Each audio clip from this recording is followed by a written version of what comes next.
Zaman denilen uçsuz bucaksız ırmakta ilerlerken kimi rüyalar hakikatten daha gerçek, kimi hakikatlerse rüyadan daha yabancı gelir insana. Geceydi. Fakat sıradan bir gece değil. Ay karanlıklar arasında kaybolmuş, yıldızlar sanki göğe sırt çevirmişti. Odama yalnızlık çökmüştü. Yanan tek bir mumun alevi bile titremiyor, rüzgar bile soluğunu tutmuş gibiydi. Derin bir iç çekişin ardından gözlerim kapandı ve orada başladı her şey. Kendimi bir çölde buldum. Göz alabildiğine uzanan kızıl bir toprak, gökyüzü ise kül rengiyle örtülmüş. Ayaklarım çıplak, başımda ne tacım vardı ne de kaftanım. Sultan Süleyman değil, yalnızca Süleyman'dım artık.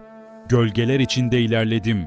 Kumlar ayaklarımı yakıyor ama içimde yanan şey bambaşkaydı. Bir hesaplaşmanın habercisi gibi. Ansızın gökyüzünden bir yıldırım düştü.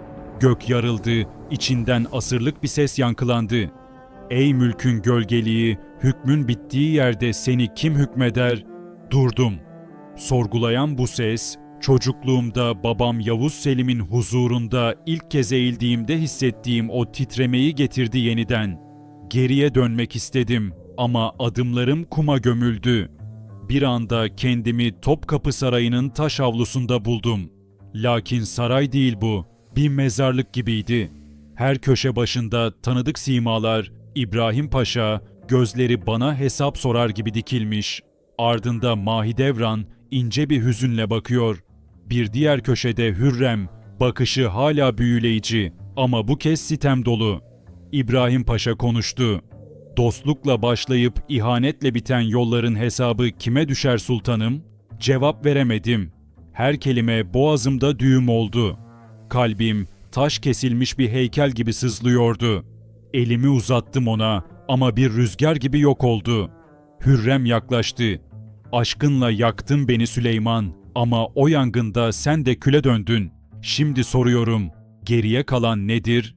Kelimelerle değil, gözyaşlarımla cevap verdim. Her birinin yüzü, kaderin bana tuttuğu birer aynaydı. Ardımda kalanların ağırlığı omuzlarıma değil, ruhuma çökmüştü. Ardından büyük bir kapı açıldı. Zincirlerin sürünme sesiyle ilerledim. İçeri adım attığımda dev bir mahkeme salonu karşıladı beni. Duvarları taş, tavanı göğe değen bir kubbe. Ortada bir kürsü, üzerinde bir taht. Ama bu kez o tahtta ben oturmuyordum. Karşımda kendi suretim. Ama bu ben değilim. Daha genç, daha hırslı, daha kibirli bir Süleyman. Gözlerinde ateş, dilinde keskin bir hüküm. Ey Süleyman, nice fetihler ettin, nice adalet dağıttın. Ama kalbinin fethini hiç tamamladın mı? Sustuğum an salonun her köşesinden sesler yükseldi. Bir halk, görünmeyen kalabalıklar beni yargılıyordu. Kanuni diyordu biri. Ama kendi nefsine kanun geçirebildin mi? Bir anda duvarlar üzerime yıkıldı. Taşlar düşerken içimden bir çocuk ağlamaya başladı. O çocuk bendim. Tahta çıktığım günkü halimle. Korku dolu gözlerle etrafa bakarken biri yaklaştı. Annem Hafsa Sultan'dı bu. Sesi rüzgar gibiydi. Evladım, senin en büyük savaşın içinde olandır. Dışarıda neyi fethedersen fethet, içerideki haritayı tamamlamadıkça eksiksin. Her şey silindi. Ne saray kaldı ne ses. Bir boşlukta asılı kaldım. Sonsuz bir karanlık. Derken karşıma yaşlı bir adam çıktı. Elinde eski bir saat, tik takları kalp atışı gibiydi. Ey zamanın oğlu, saniyeleri altına çevirdin, yılları hükmüne bağladın. Ama zaman seni mi dinledi, sen zamanı mı? Sustukça saat hızlandı. Her tik bir seferin son günü. Zigetvar'da atımın üstünde, hasta bedenime rağmen ilerlediğim o an geldi gözümün önüne. Son seferimdi. Ama şimdi anlıyorum, dıştaki değil, içimdeki sefer asıl olanmış. Ve birdenbire bir ayna uzattı yaşlı adam. İçine baktım, gözlerimde yorgun bir ihtiyar değil, küçük bir çocuğun özlemi vardı. Geriye dönmek istedim. Her şeyi düzeltmek için, bir kez daha sevdiklerime sarılmak için. Lakin zaman o kapıyı çoktan kapatmıştı. Yavaşça gözlerimi açtım. Odada hala tek bir mum yanıyordu. Ter içinde kalmıştım. Kalbim deli gibi atıyordu. Başucumda bir kitap açıktı. Kur'an-ı Kerim. Sessizce elimi uzattım ve dua etmeye başladım. Bu bir rüya mıydı yoksa ilahi bir hesap mı? Yatağımdan kalktım, pencereye yürüdüm.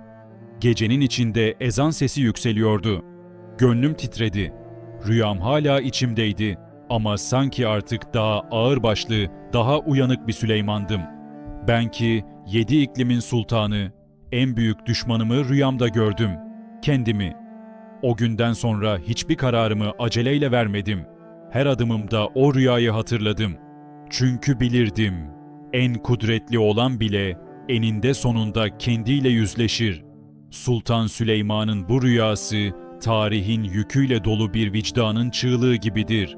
Onun iç dünyasına yapılmış bu yolculuk yalnızca bir hükümdarın değil, her insanın kendiyle olan savaşına dair bir anlatıdır.